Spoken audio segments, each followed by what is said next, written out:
Bien, ya estamos de vuelta en el segundo bloque del programa.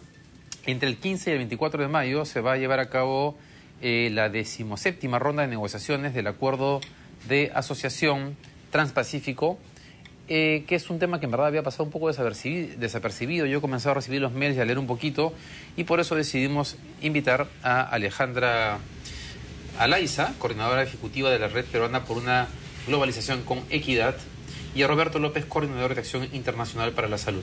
Buenas noches, gracias por estar acá. Gracias por la invitación. Buenas noches, gracias. Queremos conversar con ellos sobre dos temas que de alguna manera nos recuerdan temas que ya se habían discutido durante la negociación del TLC con Estados Unidos.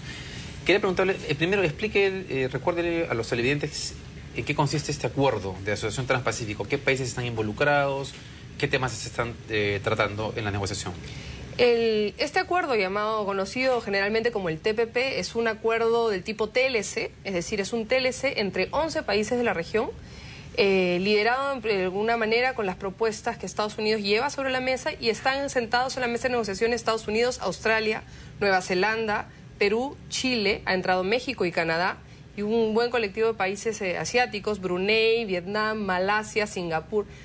Es una negociación harto compleja entre países entre los cuales muchos de nosotros ya tenemos TLCs, y la preocupación que tenemos para esta nueva ronda es que esta negociación buscaría impulsar algunos estándares inclusive mayores de los que ya hemos aceptado en TLCs anteriores. ¿Como cuál, por ejemplo? Uno de los temas de más preocupación es el tema de propiedad intelectual vinculado al tema de acceso a medicamentos, con una propuesta norteamericana muy agresiva que busca reforzar varios temas que afectarían el acceso a medicamentos. Otras propuestas también vinculadas al tema de derechos de autor, que pueden tener implicancias en el tema de libertades en Internet, entre otros. Y un detalle que es importante, que es que de una sola negociación, este TPP haría un segundo TLC con Estados Unidos, en el caso del Perú, pero significaría el primer TLC del Perú con algunas economías que no son poca cosa, como Australia, pensemos en el tema lácteo y las sensibilidades del país, o Vietnam, pensemos en el tema textil y las sensibilidades del país. Y nos preocupa que en una ronda número 17, con la expectativa de terminar de negociar ahora en octubre de este año y presentar resultados, el país no conozca, no estemos analizando ni estemos definiendo claramente cuáles son los límites para este acuerdo. Es decir, que el tema nos da para un programa completo. Entonces vamos a ver solamente unos 2 o 3 temas. El tema medicamentos, que fue uno de los más discutidos y sensibles en la negociación del TLC con Estados Unidos. ¿Qué cosa es lo que está planteando Estados Unidos en este caso? Efectivamente, es un tema bastante debatido hasta ahora, y Estados Unidos lo que quiere ahora es todo. Es realmente elevar tremendamente los niveles de protección de la propiedad intelectual a través de patentes y otros mecanismos. Por ejemplo, ahora ¿Qué cosa existe actualmente con el TLC? Con el TLC con Estados Unidos y con el tratado multilateral que administra la Organización Mundial de Comercio, tenemos patentes por 20 años para los medicamentos nuevos, ¿no?, que son invenciones. Y con el TLC con Estados Unidos se impuso una protección de datos de prueba de seguridad y eficacia de medicamentos hasta por 5 años. Adicionales a los 20. No se adiciona, porque puede ser medicamentos sin patentes, simplemente que son medicamentos nuevos en el mercado peruano, tienen pruebas de seguridad y eficacia, y por esas pruebas se le da 5 años, exclusividad en el mercado. O sea, es como una pseudo patente, funciona como una patente. Pero en ese caso, por ejemplo, para que los televidentes lo entiendan, o sea, no es una molécula nueva que se ha descubierto, sino que, o sea, eso es la misma molécula, pero que se le descubre otra propiedad. Claro, no. En el mundo no es nuevo. En el Perú el medicamento es nuevo. Como es nuevo, se le da esa protección por 5 años por tener datos de seguridad y eficacia, ¿no? Es un mecanismo, digamos, una suerte de esfuerzo que han hecho, digamos, las compañías y los gobiernos, sede de estas compañías, para inventar este tipo de mecanismo de protección y dar exclusividad en mercado. ¿Y qué está pidiendo Estados Unidos ahora? ¿O qué está ahora está pidiendo, por ejemplo, patentes, ampliación del periodo de vigencia de la patente, si es que el INDECOPI en este caso se demora más de 5 años por otorgar a la patente. Quiere decir que si se demora 6 años, 1 año más a los 20. Si son 7, 2 años más. 8, 3 años más. ¿Pero si se demora 6 años en qué? ¿En reconocer? Otorgar la patente. ¿Pero eso es viable? ¿Eso es posible? Bueno, se supone de que pueden durar más de 5 años, ¿no? Entonces están tratando de protegerse. Esto es una cosa que fue muy discutida en el TLC con Estados Unidos y también en el TLC con la Unión Europea.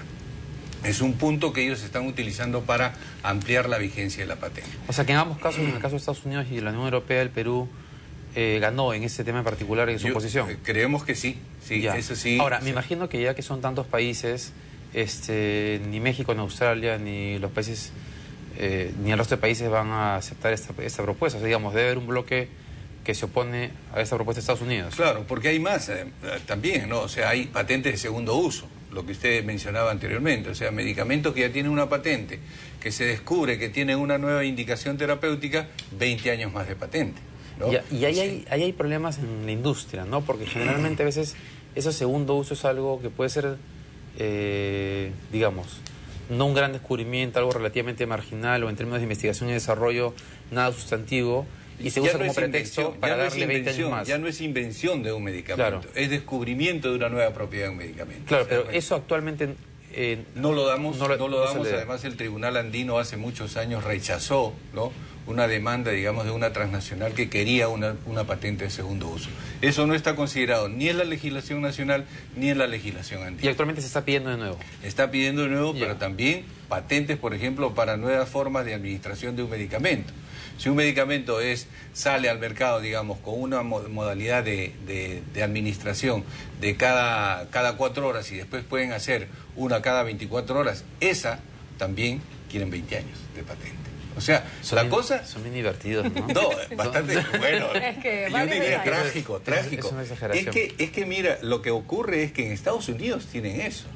En Estados Unidos hay un término que... Y una pregunta, ¿y cómo se explica eso en Estados Unidos si supuestamente, no sé si esto es cierto, pero es lo que se lee, si el Estado se encarga justamente de financiar a los laboratorios para el tema de la investigación, ¿por qué si reciben financiamiento los laboratorios necesitan tener ese tipo de medidas adicionales de recuperación?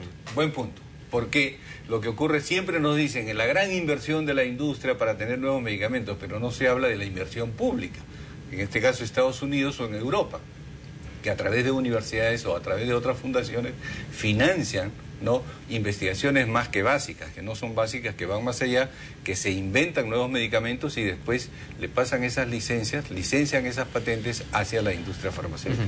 Bien, eso puede parecer increíble, pero en realidad incluso hay premios Nobel de medicina que han escrito y cuestionado cómo funciona el sistema de investigación y desarrollo en el caso de Estados Unidos, ¿no?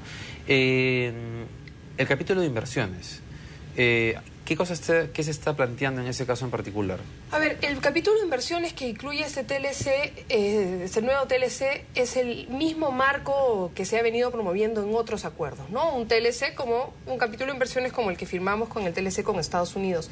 La pregunta que nos hacemos diferentes organizaciones de sociedad civil y que comenzamos a mirar es la política de atracción de inversiones con los acuerdos bilaterales de inversión en los 90, luego con el capítulo de inversiones de los TLCs, diseñaron una serie de mecanismos de atracción de inversiones que comienzan a mostrar limitaciones. Cuando uno tiene la demanda de Doerran por el caso de La Oroya contra el Estado peruano, ¿no es cierto?, 800 millones de dólares, uno dice, además, unánimemente todos los sectores nacionales han dicho, esta es una demanda injusta, pero estamos sentados en un citral en esta demanda, ¿no? Estamos en una demanda actualmente. Estamos ahorita en una demanda al amparo del TLC con Estados Unidos que está utilizando mecanismos de derechos a los inversionistas, como el que permite al inversionista privado demandar al Estado peruano por una serie de cláusulas que permiten los TLCs. Y en el caso de Doerran, ¿a qué cláusulas se adhiere para poder demandar al Estado peruano? Es un paquete complejo, pero dos de los principales principios son trato justo y equitativo. Doerran alega que no se le ha tratado igual que a los nacionales, ¿no es cierto? Bueno, yo te aseguro que no ha sido justo y equitativo. ¿Ya? Porque yo creo que al Estado se le ha pasado la mano en darle beneficios a la empresa más bien. De acuerdo, pero entonces le dieron todos estos beneficios después de todas estas ampliaciones del PAMA, cuando finalmente Alan García, que tampoco digamos que era un gobierno como de superizquierda, decide fijar el límite de estas ampliaciones y utilizando los canales del TLC para el contrato de Doerran, termina demandando el Estado peruano. Entonces, la pregunta que nos hacemos muchos, además en la discusión que tiene el país, y estaba aquí el viceministro de Ambiente, ¿no es cierto?, hay una agenda importante de regulaciones del sector ambiental, de normas pendientes, que podrían entrar y colapsar con estas medidas de los superderechos que llamamos a los inversionistas, en donde los inversionistas puedan demandar lo que ellos llaman la expropiación indirecta, el mecanismo por el cual algunas acciones de regulación estatales ellos consideren afectan su expectativa de ganancia y es el que los termina llevando junto con otros derechos a estas demandas. Ahora, pero